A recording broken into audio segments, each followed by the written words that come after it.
Welcome to the JP8 Report. This is James Pierce with the JP8 Report, episode 375.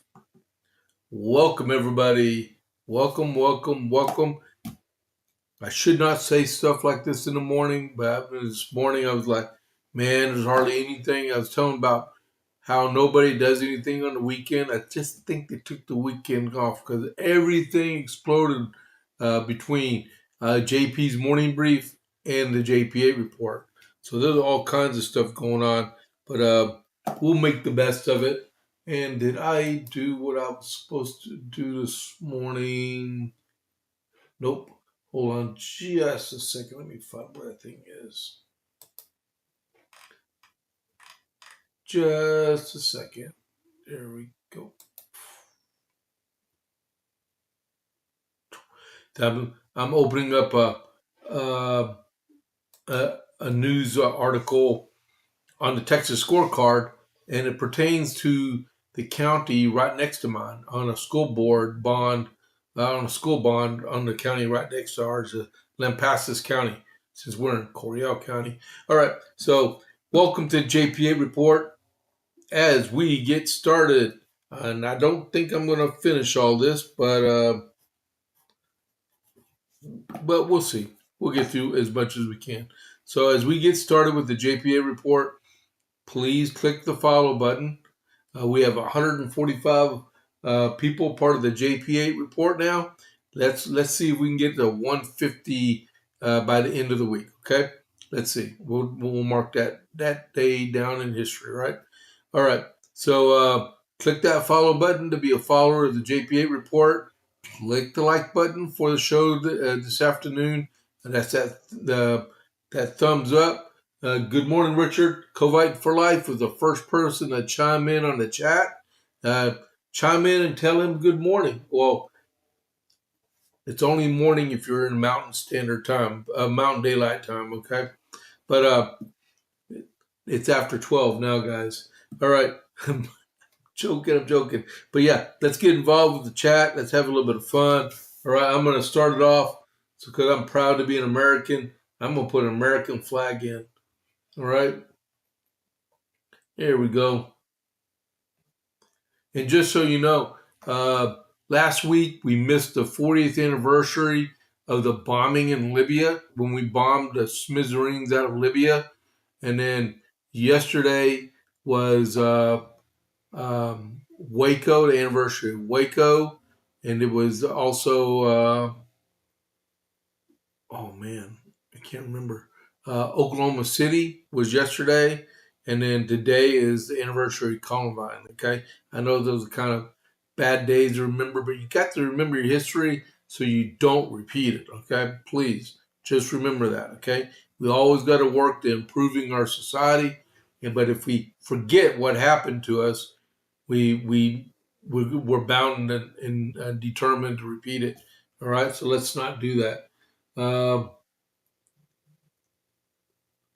Trump. There we go. All right. So, man, y'all got to get involved in this chat. We're just having fun today. Let's see. As we get started, let's see. I told you about the chat, the like, the follow.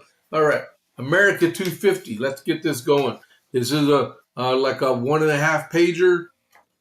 It's from John Adams. You know, he was the second president of the United States, to James Warren on the 20th of April, 1776.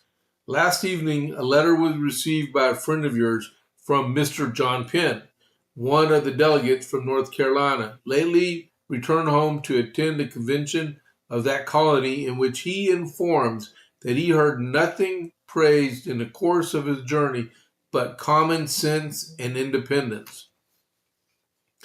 That this was the cry throughout Virginia.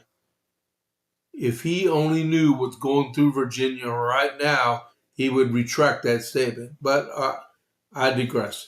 That North Carolina was making great preparations for war and were determined to die poor and to die hard if they must die in defense of their liberties, that they had repealed or should repeal their instructions to their delegates against independence, that South Carolina had assumed a government chosen a council, and John Rutledge, Esquire, president of that council, with all the powers of a governor, that they have appointed judges, and that Drayton is Chief Justice.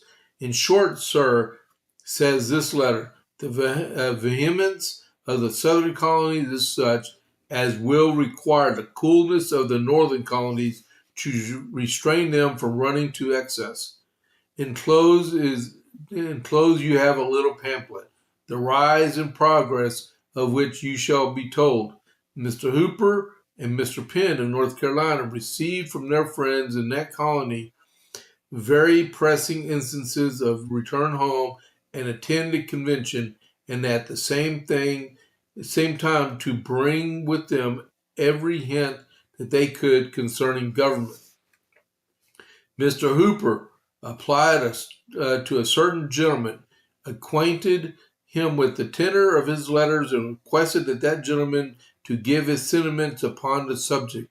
Soon after, Mr. Penn applied to the same gentleman and acquainted with him all the contents of his letters and requested the same favor.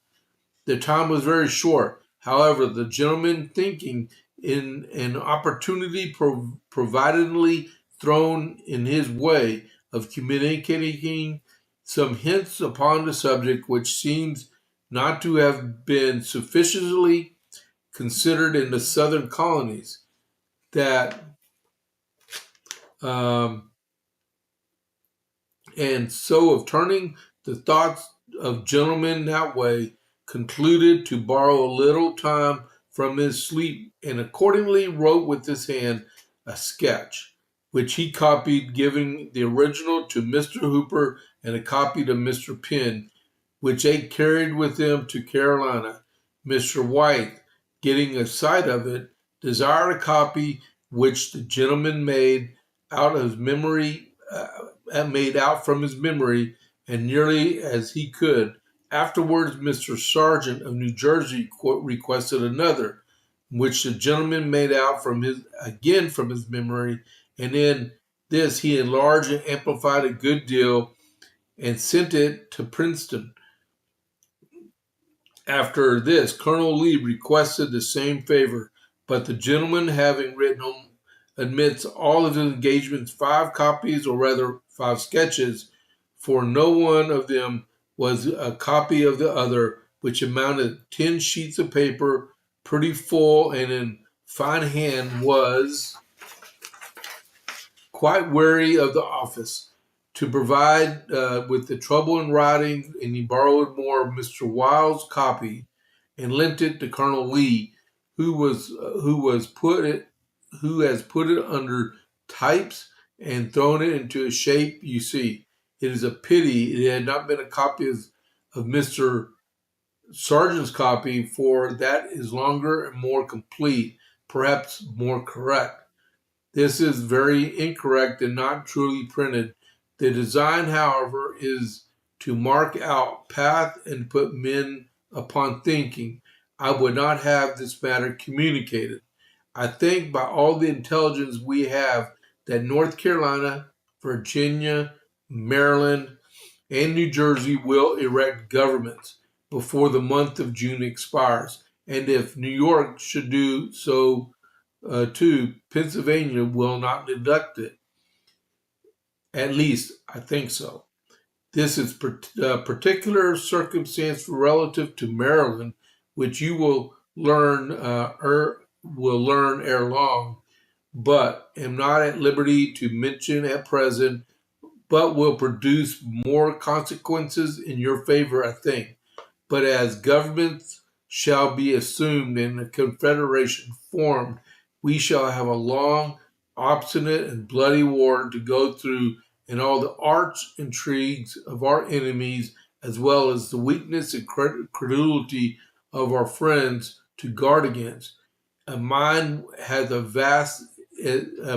vast as the ocean or atmosphere is necessary to penetrate and comprehend all the intricate and complicated interests which compose the machine of the Confederate colonies, which it requires all the philosophy I am master of, and more than all, the times to preserve the serenity in mind, the steadiness of heart, which is necessary to watch the motives, friends, and enemies of the violent and timid, and credulous and the dull, as well as the wicked. But if I can contribute ever so little towards preserving the principles of virtue and freedom in the world, my time and life will not be ill spent. A man must have a wider expanse of genius than has fallen to my share to see the end of these great commotions. But on such a full sea we are now afloat, we must be content to trust. The winds and currents will have the best skill we have under a kind providence to land us in a port of peace, liberty, and safety. That was from the future president, John Adams. Now, if you've been following John Adams, he was one of those that was not uh, so much pro-independence at first, but something happened over the last couple of months that steered him in a different direction. Maybe it was because what happened in Boston, that they were finally liberated and he was able to speak his mind. Maybe maybe that's what happened. But man, that was something else. And where is that one letter that he was talking about? Where? There is a little pamphlet, convention, where in defense of the liberties. Man, this was a really good letter. There was a letter he mentioned in this, and I'm going to find out. So I'm going to put this over here. So I'm going to do some research this afternoon. That was a really good letter. I mean, let me know if y'all like that or not, because that was awesome. Okay, so no updates on the Dalmatian. I was on the Facebook page. I need to find out what's going on with them, or I'm just going to mark them off the list. Sometimes businesses close permanently. Depends on what's going on. I hope not, because their burgers are outstanding. And after this today, I'm gonna take off, and I'm going to downtown Cove. I'm gonna talk to a buddy of mine, Jay Stevens. He owns the armament shop in downtown Coppers Cove. He's a FFL gun licensed gun guy, and I'm gonna get his information so I can start using him on here also. All right. So Iran update. This is what we got for Operation Epic Fury, day 13th of the ceasefire, which is barely holding. All right. Vice President Vance, Jared Kushner, Steve Witkoff are leaving for Pakistan. Whether anyone's there or not, we shall see. But Pakistan says Iran will be at the second round of talks. And they were pretty much just posturing. And I have an article I'm going to read in just a minute that shows they were posturing. You know how people like pound their chest, I'm better than you type deal. That's part of what they were doing. Like, me, Iran, I got a bullet in my head, but I'm still going to stand up and show you I'm better than you. You know, that kind of posturing, right? But yeah, so they said that they will be there. Iran is vowing to retaliate for the ship that the cargo vessel that the USS Bruins put a 5-inch round through the engine compartment. China told the Saudi Arabian Crown Prince Mohammed bin Salman, I think that's his name. The Strait of Hormuz needs to be open. No duh, dude. Iran's spiritual leader rumored to be in a bunker 2 miles underground. All we need is to give us a 6-digit grid, and we can take care of the rest, guy. Just a 6-digit grid. Okay? We'll even take a 4-digit grid and put multiple munitions on top of it. Just give us something. 250 Hezbollah have been killed since the beginning of their conflict with Israel. But right now they're in a ceasefire, okay? Allegedly. The French lost a soldier yesterday, and 9 were wounded in a roadside bomb that was planted by Hezbollah, okay? They're trying to get the French drawn into the conflict. French don't fight, believe me. The U.S. and then the last thing I got is the USS Spruance is the vessel that hit the Iranian flagged ship. Okay, like I said, they put a 5-inch round through the engine compartment after they told the ship to evac all their crew members out of the engine compartment. So we're not as heartless as people are saying we are. Don't listen to the liberal media out there. And then Brent crude oil right now was listed at $94.74 a barrel.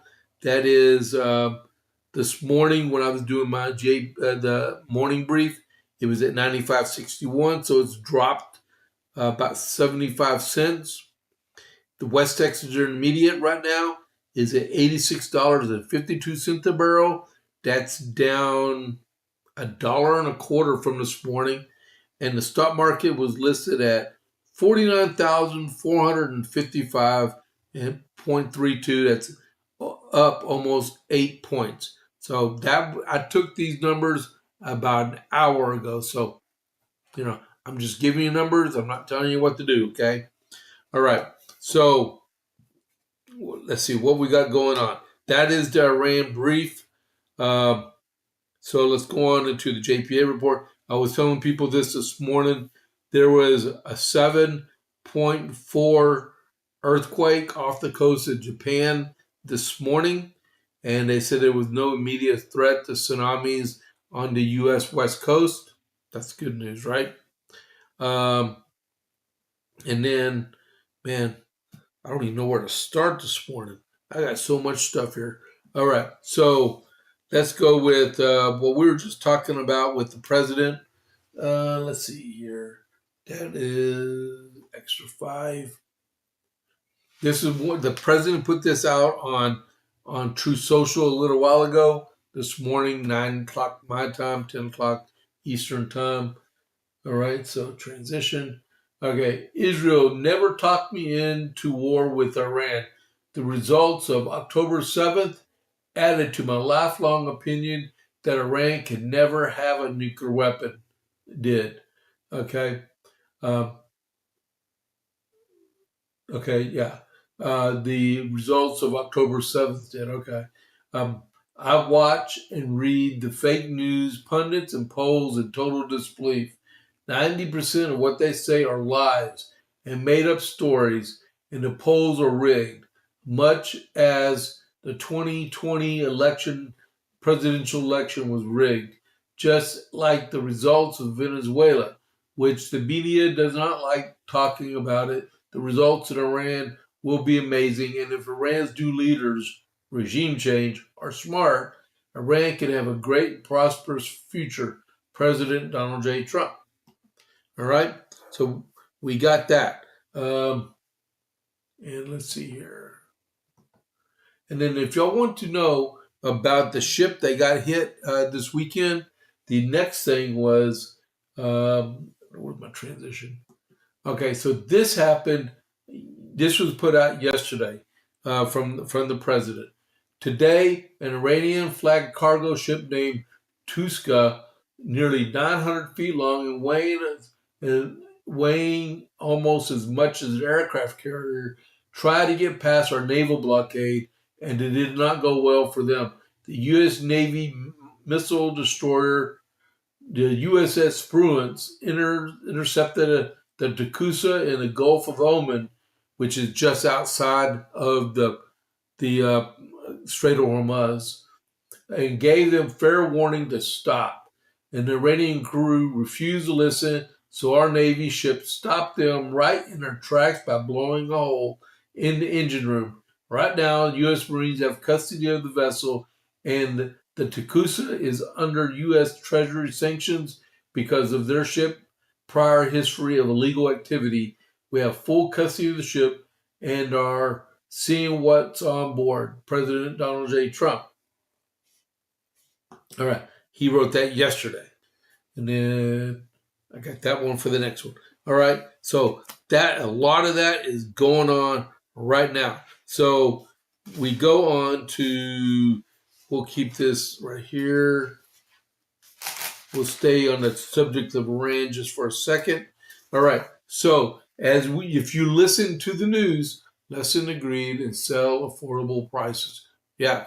Sell at affordable. Yeah, that's true. That is very true. From what that was from COVID for Life. And then I learned this weekend, the United States has not built a single oil refinery in our country since 1977. They're starting to build one, I believe, in Louisiana. Why does it take 49 years to build an oil refinery? Our country has grown exponentially since the late 70s, and our capacity, our propensity to use petroleum products has greatly increased. But the environmental Nazis in our country have catched their stupid grip on us and shamed us to not be building any more oil refineries is ridiculous.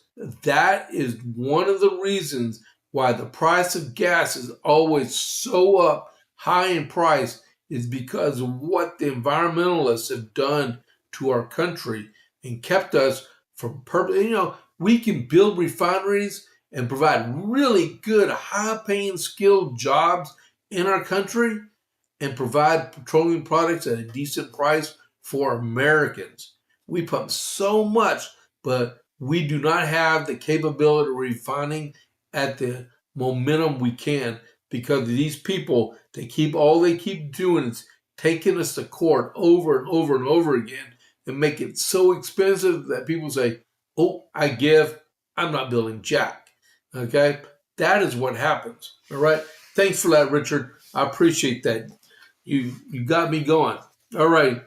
So let's go back to Iran. So the rumor is that Iran is not going to show up to Islamabad. All right. Well, from Pakistan, this came out. After Iran claimed that it refused to attend a second round of peace talks on Sunday, Tehran is now willing for a second round of negotiations. And its bluster so far is more posturing for the best deal possible. Pakistani sources exclusively told the New York Post on Monday. Iran on Sunday had publicly said it would not participate in the next round of U.S. brokered talks in Pakistan, accusing Washington of making excessive demands, shifting positions, and continuing a naval blockade in views as a nation of the fragile ceasefire, according to prior reporting.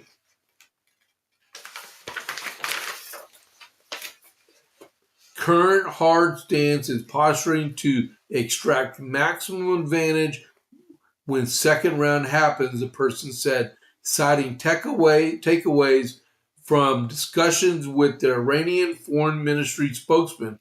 However, Iran still has not yet decided whether it would attend as of Monday afternoon local time, the source said. For now, no decision has been taken about whether we will have a second round, the source said. Whenever we have a decision, we will share the details. Islamabad remains trusted as mediator by both U.S. and Iranian officials. Pakistan remains the sole trustworthy mediator, which means process is on, and Islamabad will be the venue whenever a final decision is taken, the source said. The uncertainty comes as President Trump told the Post on Sunday that the U.S. would restart negotiations, dispatching top envoys, including the special envoy Steve Witkoff, to the region as tensions remain high in the ceasefire nears expiration. Meanwhile, Pakistani officials have forcefully pushed back on a Reuters report that claimed Islamabad's Field Marshal S.M. Munir urged Trump to abandon the U.S. blockade on Iranian ports to advance negotiations. No security source has given any input to the news agency, including Reuters. The source told the Post that this is classic misinformation and fake reporting. The Reuters report has suggested, right? Trump was considering the proposal after speaking to Minner, underscoring the sensitive surrounding Pakistan's role as a mediator in the high-stakes talks. The White House did not immediately respond to a request for comment. We are neither optimistic or pessimistic, rather realistic, the person added. All right? In a nutshell, what is going on? The president has sent the vice president and two other people, Jared Kushner and Steve Witkoff, to Islamabad. He would not purposely send our 50th vice president in the United States to all the way halfway around the world to Pakistan for nobody to be there. They're going to be there. If they're not there, they might as well give up the 6-digit grid to where the spiritual leader is, and we'll take care of business, and we can get some moderates in charge in Iran and get this done. All right? If you know what I'm talking about with the 6-digit grid, you got it, okay? Oh, let me put this over here. Because I have no hard feelings about letting the spiritual leader look for his 72 virgins, because I know he's not going to find them. All right. So we got that done. If you know, this weekend, Kash Patel, there was a hit piece done on Kash Patel saying he's a drunk and he disappears and he doesn't know what he's doing, all kinds of stuff, right? And Kash Patel blew a gasket on this morning. This morning, he went to federal court. Oh my goodness. I would not want to be an owner of the Atlantic magazine, because he hit them with a $250 million lawsuit for filing a fake story about him. Someone tried to call. This is a spam call. $250 million. Now, if you don't believe me, because I'm going to read some of this, right? It's not very long. But this is the court document that Kash Patel filed in federal court against Atlantic Magazine. Wherefore, plaintiff Keshav P. Patel respectfully requests this court to enter a judgment in his favor and grant relief against the defendants jointly and severely as follows: an award of compensatory, special and punitive damages in an amount not less than $250 million, and such other and further relief as the court deems just and appropriate to protect Director Patel's rights and interests. And it was signed today, the 20th of April. He means business, right? So Director Kash Patel filed a $250 million lawsuit on Monday against Atlantic over a piece published on Friday alleging he has alarmed colleagues with episodes of excessive drinking. The Atlantic published a piece on Friday headlined, "The FBI Director is MIA," which quoted, the lawsuit read that the Atlantic and its staff writer, Sarah Fitzpatrick, need to be held accountable for a sweeping, malicious, and defamatory hit piece published on April 17, 2026. Defendants are, of course, free to criticize the leadership of the FBI, but they crossed the legal line, which published an article replete with false and obvious fabricated allegations designed to destroy the director Patel's reputation and drive him from office. Fitzpatrick reported, among other claims, that Patel has been difficult to wake up by his security team on multiple occasions because he's seemingly intoxicated. Patel vowed over the weekend to sue the Atlantic for the story. The suit states defendants published the article with actual malice despite with excessive warning hours before the publication that the central allegations were categorically false despite having abundant publicly available information contradicting these allegations despite obvious and fatal defects from their own sourcing. Despite the Atlantic's well-documented long-running editorial animus toward Director Patel, despite a request for additional time to respond, the defendants refused to honor. That was written by Hannah Panrick at Fox News.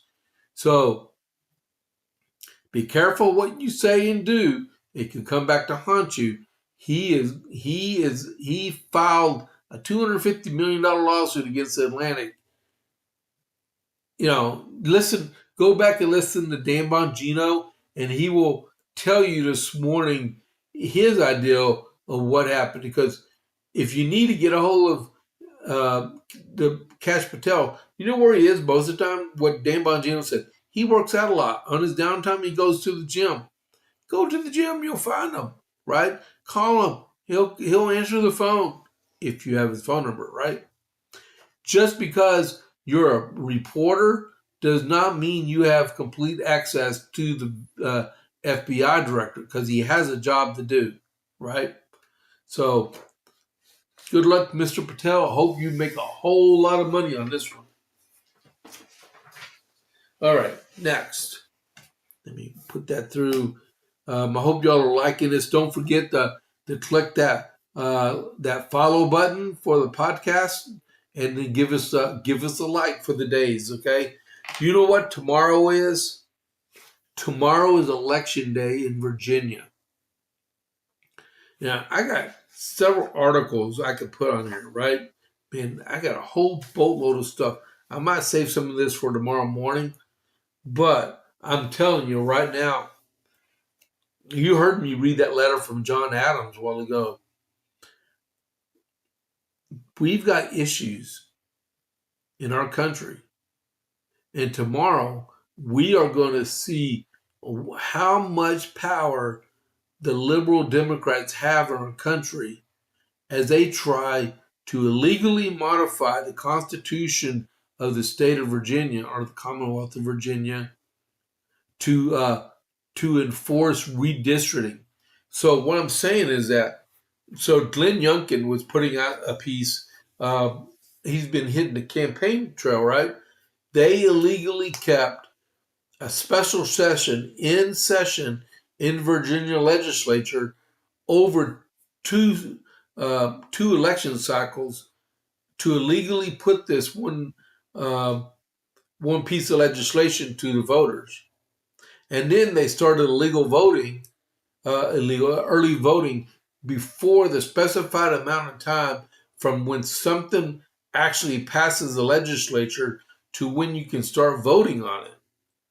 This is what's happening. And then if you look at the map, I wish I had a picture of the map. I'll show you real quick. They have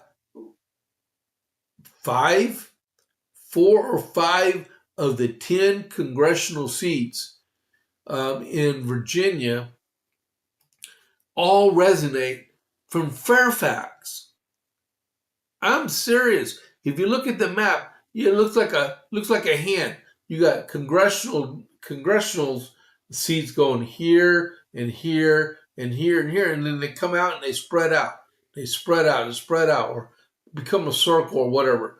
That's what the new map looks like. They're saturated. They're taking a very 80 or 90% congressional, Democrat area, splitting up the vote where it's safe and splitting out the going to Virginia and leaving Virginia with one Republican congressional seat when um, Kamala Harris in 2024 won by 5 points. That's all. That's all they won by. And they have, I mean, this is crazy. So if they tried something like that here in Texas, we would run them out of town because we have a constitution, the 1876 Constitution of Texas. It's a rigid constitution. What it does, it makes a weak governor and a strong legislature.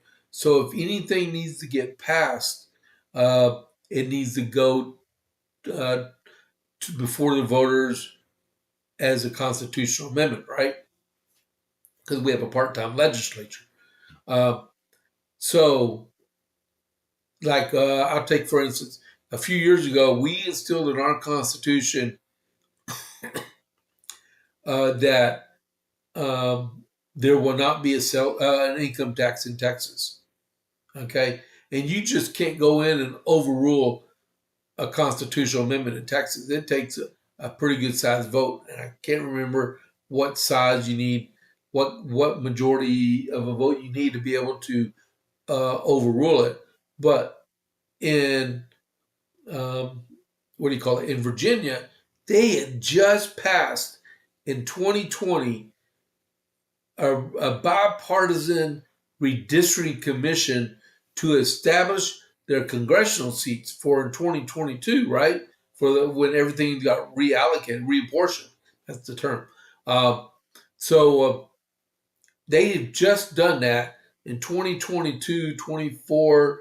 So 2 election cycles, they've had these new maps. And then this one, if this passes tomorrow, before they redrew these maps and passed them in the legislature, before it even went to the citizens of Virginia to approve them or disapprove them.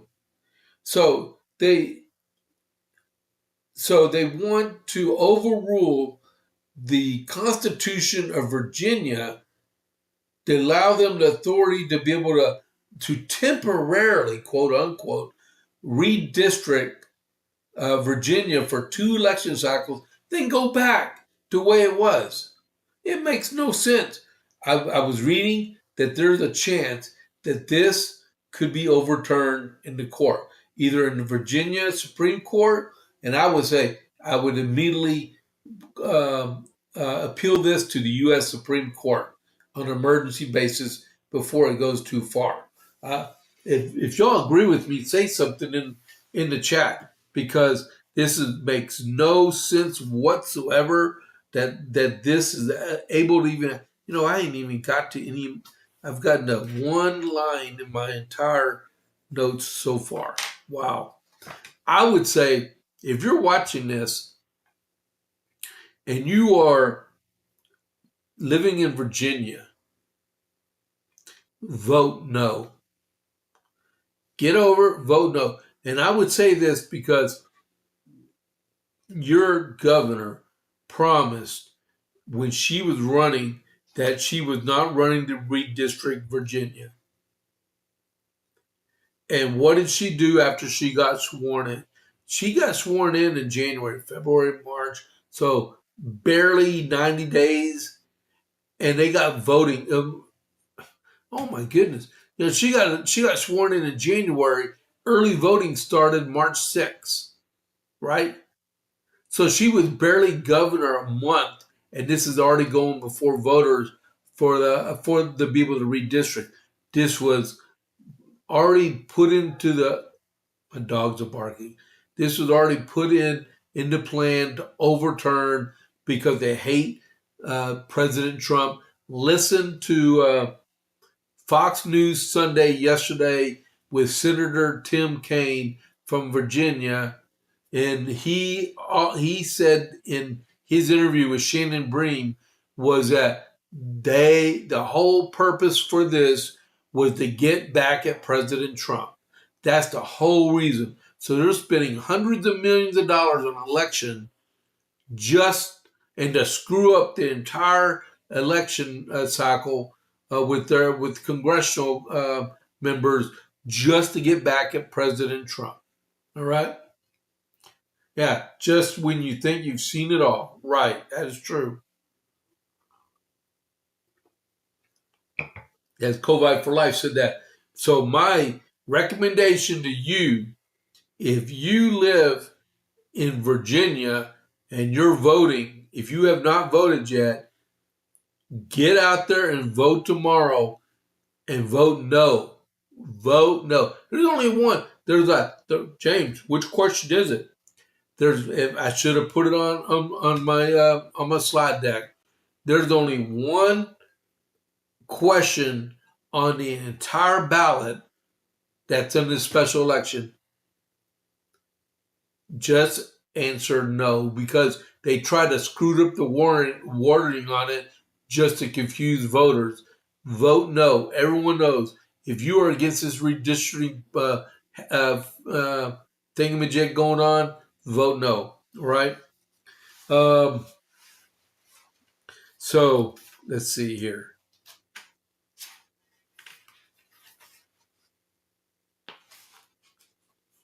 So let me read a little bit about this. Now, these are two of them are written by Mark Schmidt. I don't know if he's liberal or conservative, or I read some of it.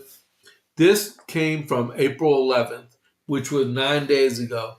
Youngkin returns to the campaign trail, calls for a court to strike redistricting votes. This is the article aimed at the Virginia Supreme Court to overturn the redistricting vote.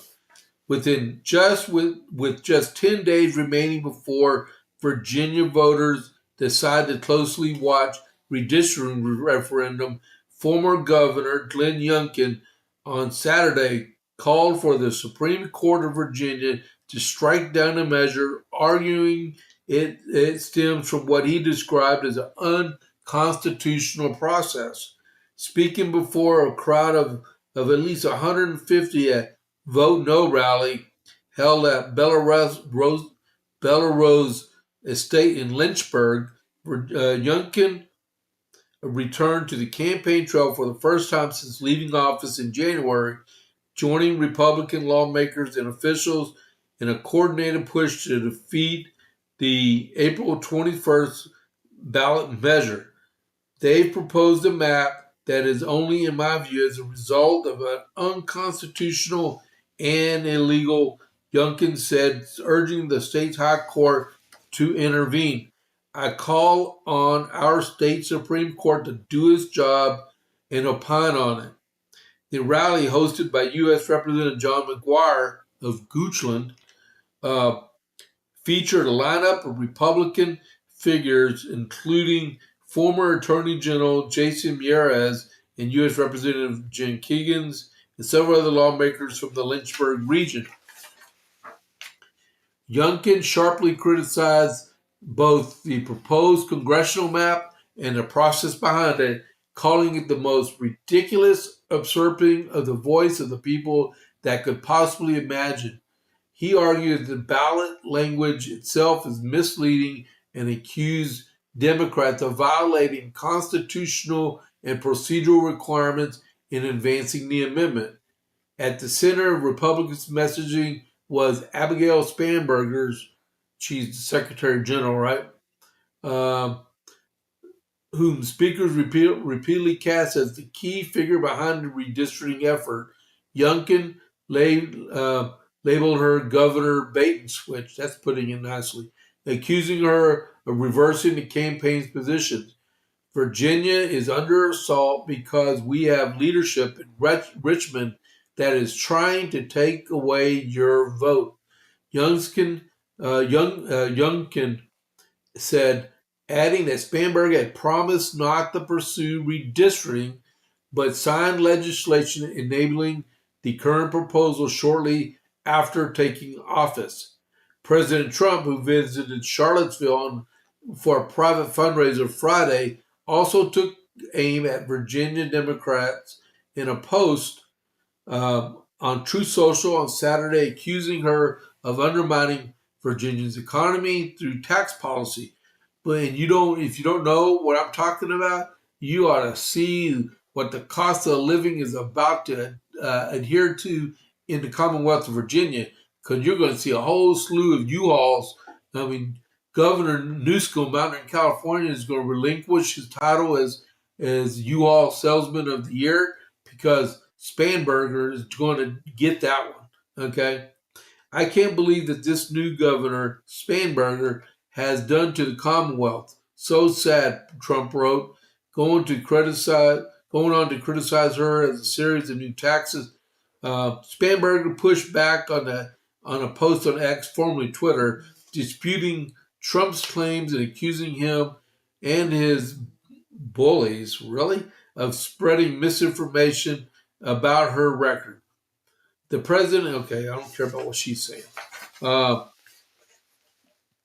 redistrict referendum would temporarily allow Virginia to redraw its congressional districts mid-decade, a move Democrats have framed as a response to aggressive redistricting in Republican-led states.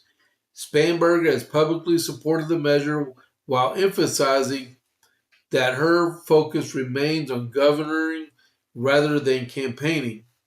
Republicans, however, argued the proposal would tilt the state's current 6-5 to a 10-1.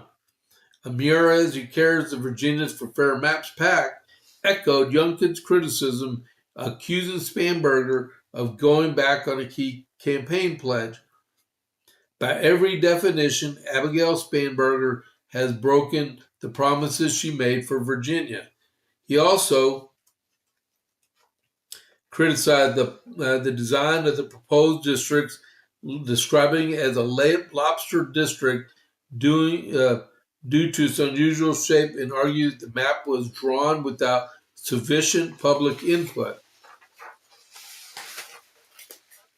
McGuire framed the referendum as a reversal of voter intent following the 2020 constitutional amendment that established an independent redistricting commission.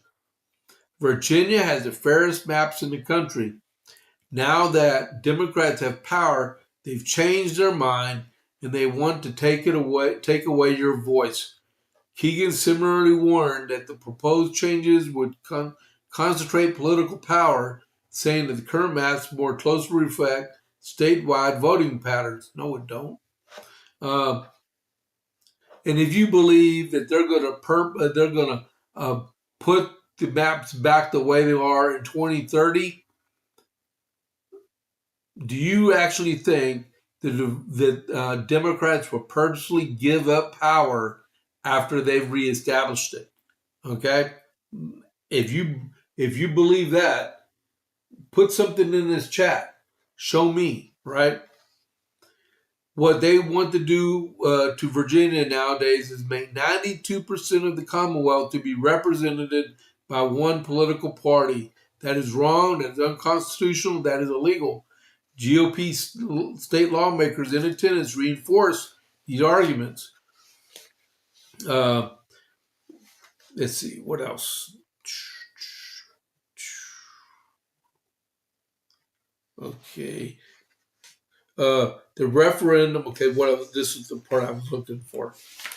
The referendum has also been the subject of legal challenges.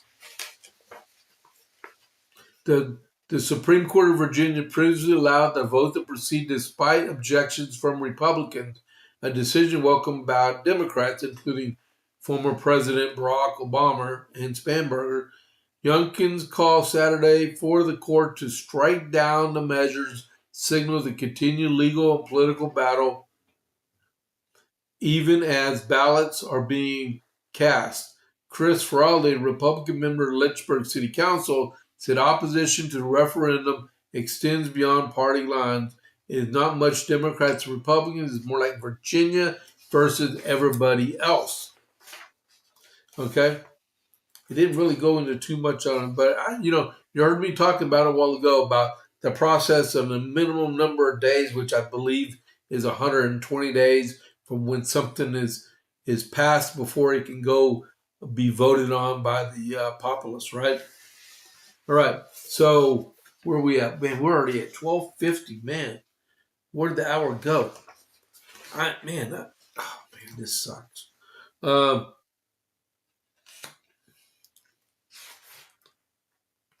Okay, you know what? I'm gonna go back over this tomorrow. I got some more stuff I need to talk about. All right. So this weekend, the president signed. I believe he signed it on Friday. Uh, an extension on Section 702 of the Foreign Intelligence Surveillance Act.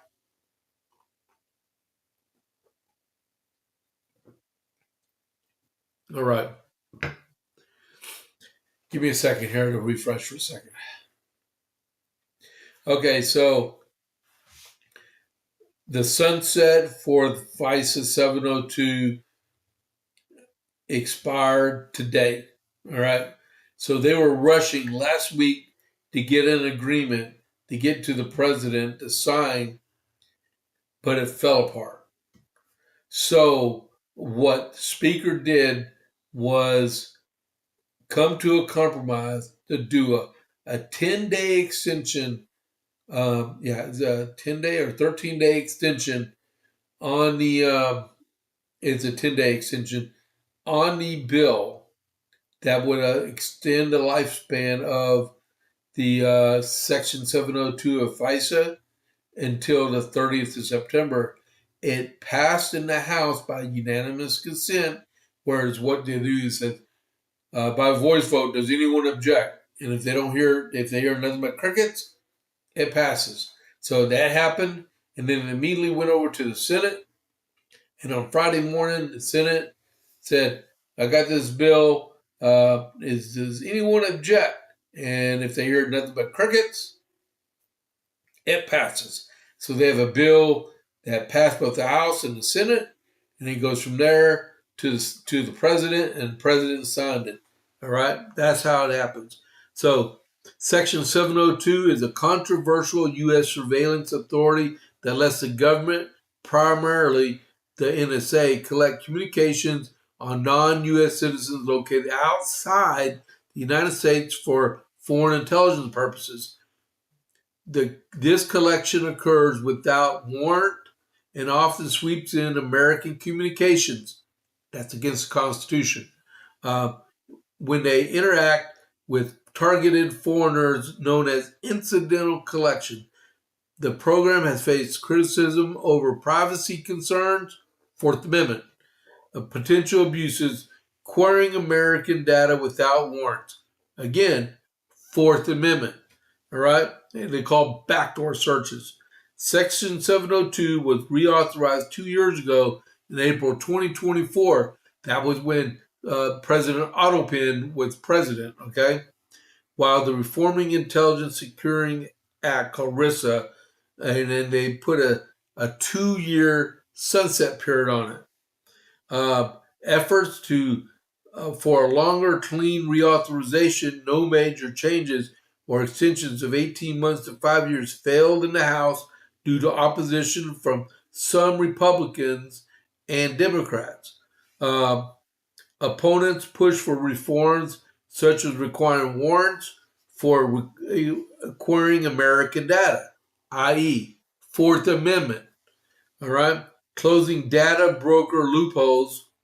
Fourth Amendment. I mean, how many times do I got to say the Fourth Amendment? We have a Constitution, we have a Bill of Rights, and we have 17 more amendments to go along with that. It's the United States Constitution. It's not to be torn up, shredded, stepped on, or interpreted internationally. It's the United States Constitution.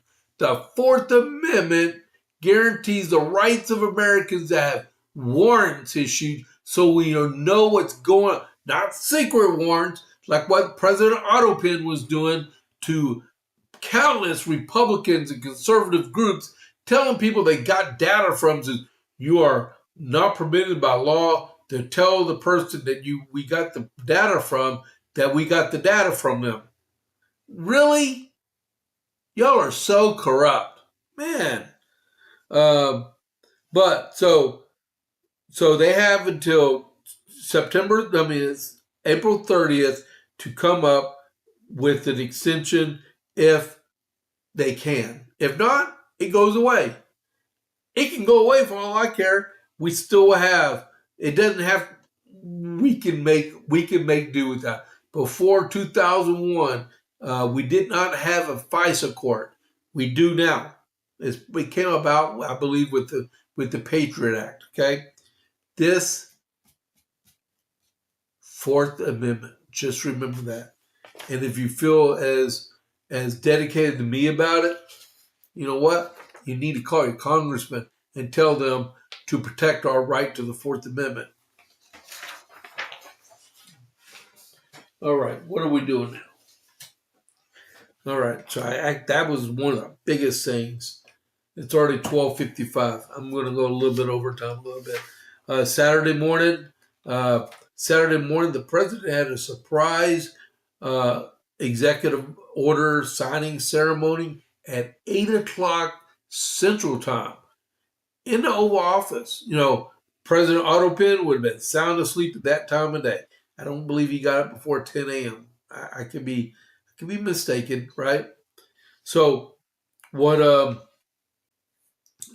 happened was they signed he signed an executive order directing the Federal Drug Administration to review psychedelics, designating a breakthrough in therapy drugs. All right. So this is really good because he had a slew of doctors on the left and he had veterans on the right. And Joe Rogan was even there Saturday morning. And they explained the whole deal. Marcus Luttrell and Rob O'Neill, two SEALs, right, that were in Iraq and in Afghanistan. Matter of fact, if you don't know, Rob O'Neill was the SEAL on SEAL Team 6 that killed Osama bin Laden. And then Marcus Luttrell was on, I believe, SEAL Team 4, I think. But he was in Operation Red Wings. If you read the book or I read the book and watched a movie called Lone Survivor. He was the surviving SEAL on that recon team, okay? Just so you know. And these guys had problems with PTSD for years. And they got this drug called ibogaine, right? And it helps. It helps them tremendously. And they're trying to expedite the approval process where I think Dr. Marty McKay was saying it takes 2 doctors to prescribe it and to watch and observe it as it's being used to protect the life of the veteran or the person that's being affected, right? But this is what it says. The President Trump signed an EO Saturday that he said directs the FDA to expedite the review of certain psychedelics already designated as breakthrough therapy drugs. The EO I'm signing, we're actually signing the executive order today is really important. Trump said, these treatments are currently in advanced stages of clinical trials to ensure that they're both safe and effective for the American patients. The president said the executive order would implement historic reforms to dramatically accelerate access to new medical research and treatments based on psychedelic drugs. In many cases, these experimental treatments have shown life-changing potential for these suffering from severe mental illness and depression, including our cherished veterans, Trump said, citing the veteran suicide rate, which is 6,000 veterans a year take their lives, which is way too much. It's about between 17 and 22 a day veterans kill themselves. And the nice part is that we're actually doing this early, but it has been going on. Research has been going on for quite some time, but usually with things like this, nothing ever happens, no matter the research. Hold on. Okay. Um, Research has been going for no matter how the research ends up, but we're changing that. This order will clear the way unnecessary and bureaucratic hurdles, improve data sharing among FDA and the Department of Veterans Affairs, and facilitate the fast rescheduling of any psychedelic drugs that become FDA approved. Trump continued. The president said in 2024, a study from Stanford, 30 special operations veterans with traumatic brain injuries underwent it's called ibogaine treatment. Ibogaine, remember the name, noting that they experienced an 80 to 90% reduction in symptoms on depression and anxiety within 1 month. 1 month. In Texas, Republican leaders have already committed $50 million to ibogaine research. And today, the federal government is making a $50 million research investment in its own. And so that this just got approved last night. We're going to open a pathway for ibogaine to be administered to desperately ill patients under the right to try law. Today's order will ensure that people suffering from debilitating symptoms might finally have a chance to reclaim their lives. And this is serious. This is great news. And lead a happier life.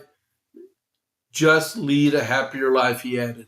The paper published in the journal Chronic Stress said ibogaine is a psychedelic indole alkaloid which is extracted from the Tabernathi abugoa rainforest shrub. Never knew that existed. And that it has been used for centuries in Central Africa and for initiatory rituals. Ibogaine treatment is reported to alleviate the spectrum of mood and anxiety symptoms and is associated with self-reported improvements in cognitive functioning in individuals with substance abuse disorders.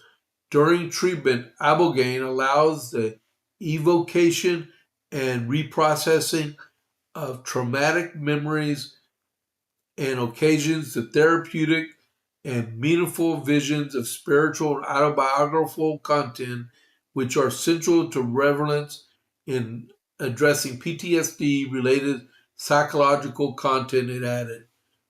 Under the executive order, Health and Human Services will accelerate research, approval, and access to new mental health treatments, including psychedelic therapies such as ibogaine.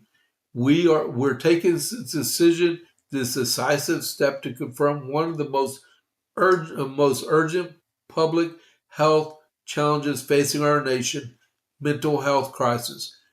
HHS Secretary Robert F. Kennedy said, more than 14 million Americans live with serious mental illness, and 1 in 4 adults experience diagnosable disorder each year.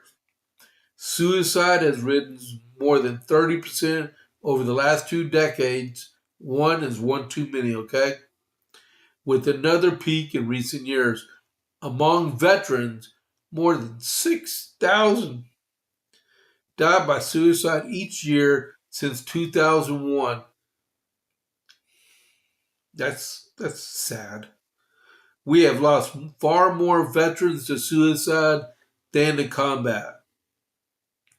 Yeah, because if you 6,000 times 25, oh my goodness, that's tremendous. 10, that's 60, 20, that's 120, that's 120. So 150,000 suicides since 2000 from veterans. That's more than Korea and Vietnam combined. That's more than World War I KIA rates from American soldiers. It's unbelievable. I'm so glad they're doing something. Podcaster Joe Rogan, was in the Oval Office, man. Okay, let me start that over. I mean, I'm serious. That's tremendous.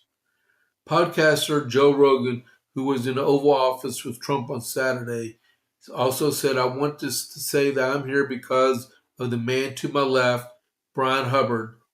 He's the CEO for nonprofit Americans for Ibogaine, and former Texas Governor Rick Perry. They came on his podcast.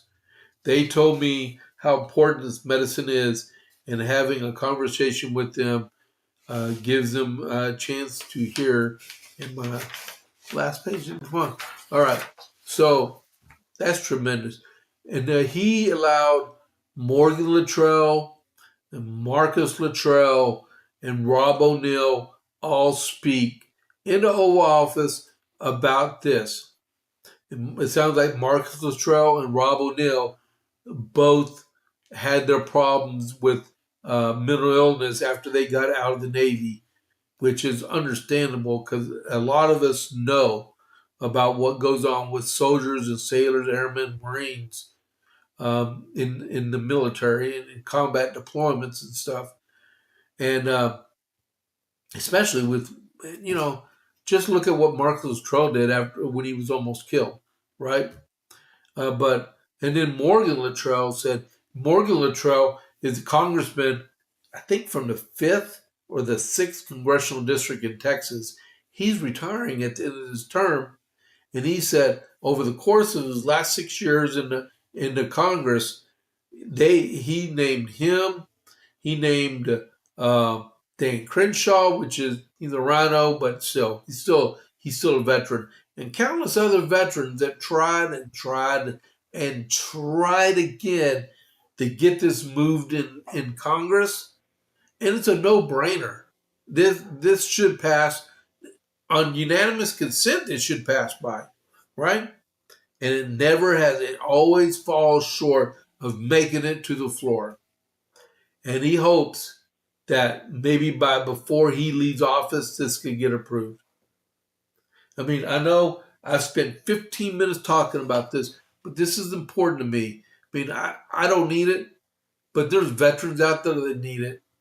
And, we get 17 to 22 veterans a day that kill themselves. And truthfully, I think the number is 128 or 138 Americans every day kill themselves. That's non-negotiable. We should end this travesty affecting our country, because when I was watching the show on Paramount Plus. It's a new show called The Madison. It's got 5.8 billion downloads in like over a month that it's been out. Okay, and this one cowboy in there was talking to Miss Clyburn, and she had a pistol in her hand, and she was crying her eyes out, and she was very, very distraught.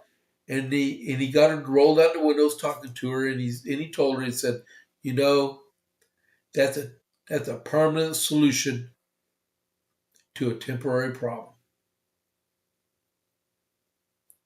And he got her to give him her pistol so he could take it away from her, right? And he said that he knows it by example, because he said his dad killed himself several years ago, and he said suicide is contagious. This is what I'm getting at. He said suicide is contagious. He said before it left his family, it took his brother and his uncle from him also before it ended. And that happens a lot. not just one person in the family kills himself, but a series of people end up killing themselves too. And that is a scourge in our country that we have to end. And hopefully, this is the beginning of an effort to stop that. We don't need 20 veterans a day killing themselves, and we don't need 130 Americans killing themselves every single day in our country. And if you have to reach out for help, we had a deal in the Army called ACE, right? Is ask, communicate, escort. Okay? You ask them, are you going to kill yourself? Flat out. Are you going to kill yourself? And then you communicate. Okay? If the answer is yes, you stay with that person. You can call it communicator care. We had these ACE cards we used to carry with us all the time. You call for help. And E is escort. You do not leave that person and you care for them until help arrives.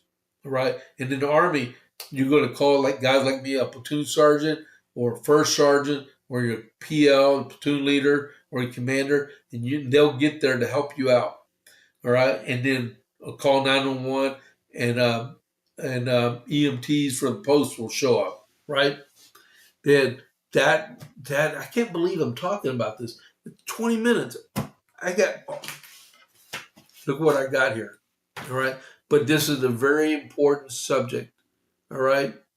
And in the Army, I was so lucky that when I was in leadership as a section chief, as a squad leader, as a platoon sergeant, I never had anyone under my command ever take their life.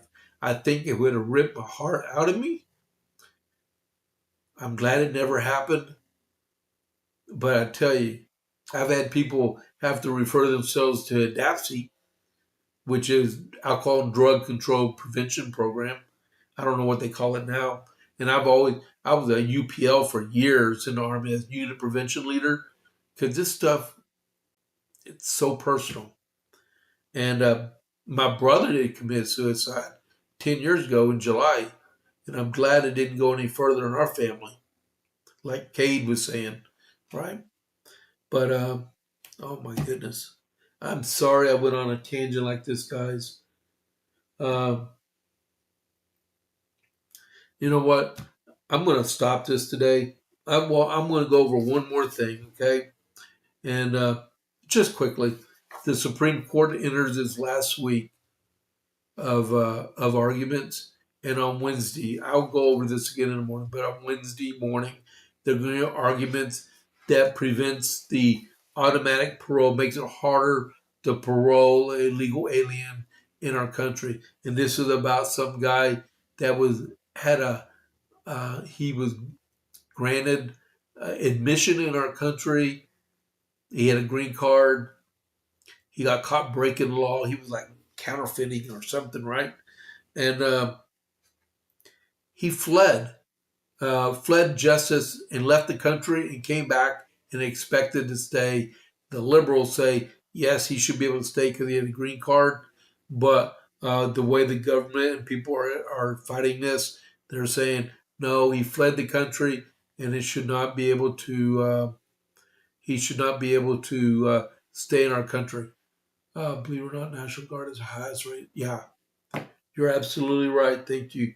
Covite for Life is saying, believe it or not, National Guard has the highest rate of suicide in any branch in the military. Right? That's right. All right.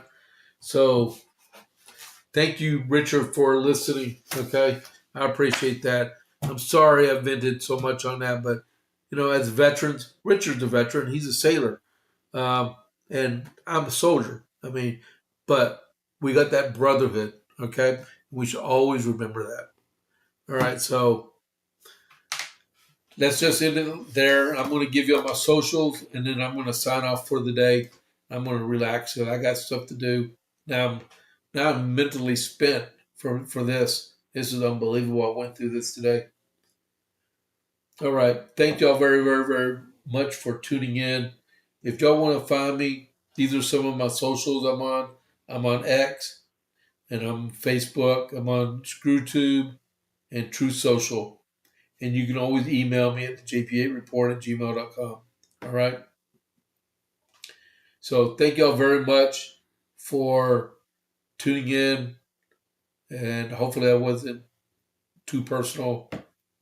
But and if you didn't know, my brother Wayne, he killed himself in Houston on July 9th, 2016. Okay, so that date's coming up. That's gonna be hard for us. All right, but I hope everybody has a great day, and just remember, we're one. Okay, we're all one. We gotta look out for each other. All right, I will see y'all tomorrow. This is James Pierce with the JPA Report. I will catch you on the flip side. I'm out.